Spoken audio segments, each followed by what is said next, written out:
Assalamualaikum warahmatullahi wabarakatuh. Di sini saya akan menjelaskan materi tentang Pancasila sebagai sistem filsafat. Pengertian filsafat dibagi berdasarkan watak dan fungsinya. Dalam arti informal, filsafat adalah sekumpulan sikap dan kepercayaan terhadap kehidupan dan alam yang biasanya diterima secara tidak kritis. Dalam arti formal, filsafat adalah suatu proses kritik atau pemikiran terhadap kepercayaan dan sikap yang sangat dijunjung tinggi. Dalam arti komprehensif, filsafat adalah usaha untuk mendapatkan gambaran keseluruhan. Sedangkan dalam arti analisis linguistik, filsafat adalah analisa logis dari bahasa serta penjelasan tentang arti kata dan konsep. Dan yang terakhir yaitu dalam arti aktual fundamental. Filsafat adalah sekumpulan problematik yang langsung mendapat perhatian manusia dan dicarikan jawabannya oleh ahli-ahli filsafat. Tetapi pengertian filsafat yang paling sering dikatakan oleh masyarakat awam adalah filsafat dalam arti informal. Alasan diperlukannya kajian Pancasila sebagai sistem filsafat ada dua, yaitu genetivus objektivus dan genetivus subjektivus.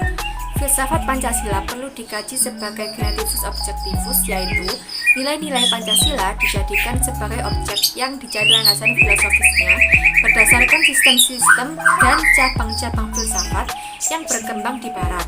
Misalnya, Noto Nagoro yang menganalisis nilai-nilai Pancasila berdasarkan pendekatan substansialistik filsafat Aristoteles, sebagaimana yang terdapat dalam karyanya yang berjudul Pancasila Ilmiah Populer.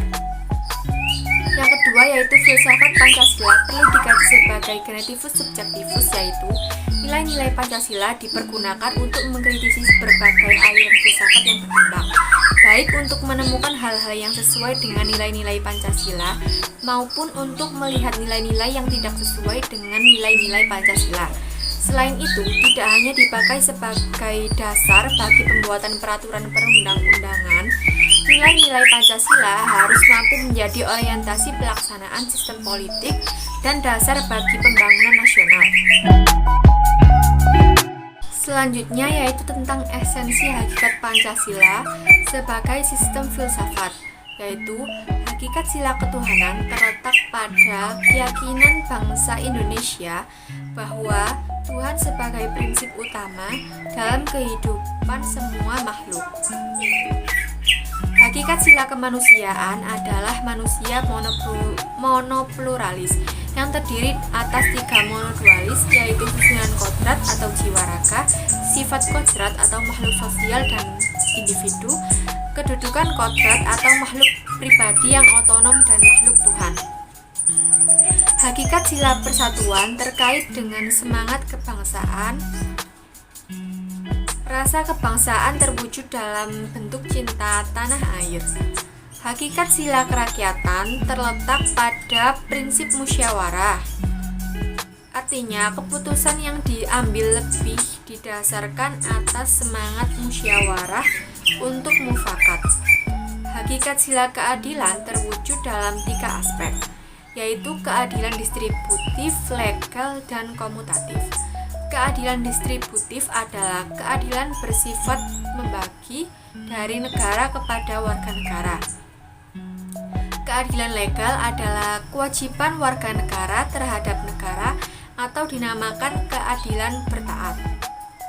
Sedangkan keadilan komutatif adalah keadilan antara sesama warga negara.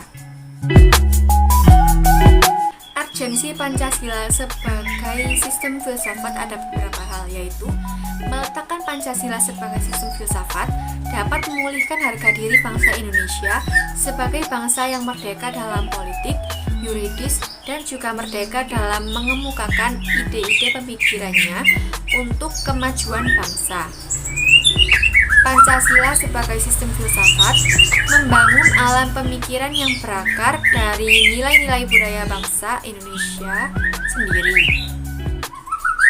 Pancasila sebagai sistem filsafat dapat menjadi dasar pijakan untuk menghadapi tantangan globalisasi.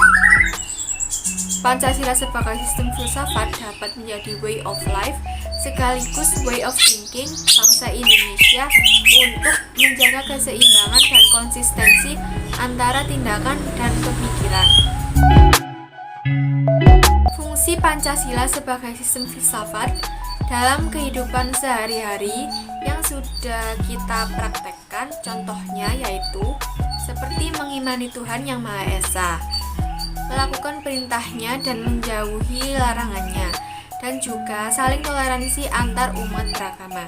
Sekian penjelasan materi dari saya. Wassalamualaikum warahmatullahi wabarakatuh.